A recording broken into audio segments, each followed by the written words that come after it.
ថ្ងៃនេះខ្ញុំមានវិធីដ៏គួរឲ្យភ្ញាក់ផ្អើលមួយចែករំលែកជូនបងប្អូនខ្ញុំជឿថាបងប្អូនមួយចំនួនធំរួមទាំងខ្ញុំដែរគឺមិនដែលដឹងទេបងប្អូនដឹងអត់ស្នូលពងទាប្រៃដែលជាផ្នែកកណ្ដាលពណ៌លឿងគឺគេអាចធ្វើវាបានត្រឹមតែរយៈពេល2ថ្ងៃប៉ុណ្ណោះឥឡូវយើងទៅមើលវិធីធ្វើនិងគ្រឿងផ្សំទាំងអស់គ្នាដំបូងឡើយគឺយើងត្រូវមានម្សៅចំនួន500ក្រាមចាក់អំបិលចំនួន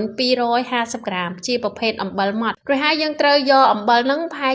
ជាងពាក់កណ្ដាលយកវាមកដាក់លើថាសហើយពង្រាយវាឲ្យសព្វគួរពងមាន់ឬពងទាកុំឲ្យបែកកណ្ដាលព្រោះកណ្ដាលនេះគឺសំខាន់ជាងគេយើងស្រង់យកតែផ្នែកកណ្ដាលទេយកទៅដាក់ពីលើម្សៅដើម្បីដាក់ពីលើម្សៅបានបងប្អូនត្រូវយកពងមាន់ហ្នឹងយកមកសង្កត់ពីលើម្សៅឲ្យវាคล้ายជាពុំដើម្បីឲ្យមានក្រឡុកអញ្ចឹងយើងដួសអាផ្នែកកណ្ដាលរបស់ពងមាន់ហ្នឹងយកមកដាក់នៅត្រង់ហ្នឹងពេលដែលដាក់គ្រប់កន្លែងអស់ហើយយើងត្រូវយកអំបិលនិងម្សៅដែលនៅសល់លាយឲ្យមិញហ្នឹងយកវាមកបាចពីលើគ្របឲ្យជិតពងមាន់ហ្នឹងនិងយកថង់សម្រាប់រុំផ្លែឈើឬម្ហូបហ្នឹងយកវាមកបិទឲ្យជិតនិងយកវាទៅដាក់ចូលក្នុងទូទឹកកករក្សាវាទុករយៈពេល2ទៅ3ថ្ងៃបន្ទាប់មកយើងអាចយកវាចេញមកលាងទឹកឲ្យស្អាតពេលនេះយើងនឹងទទួលបានពងទាប្រៃផ្នែកកណ្ដាលដ៏ក្រហមឆ្អិនឆ្អៅហើយមានខ្ទិះល្អទៀតផងសម្រាប់វិធីនេះគឺល្អមែនទែនសម្រាប់បងប្អូនដែលយកវាទៅធ្វើជាស្នូលនំស្នូលអន្សមស្នូលនំងៅយីឬមួយក៏អន្សមជ្រូកខ្មែរយើងអីហ្នឹងត្រូវតែម្ដងបងប្អូនលឿនហើយចំណេញពេលណា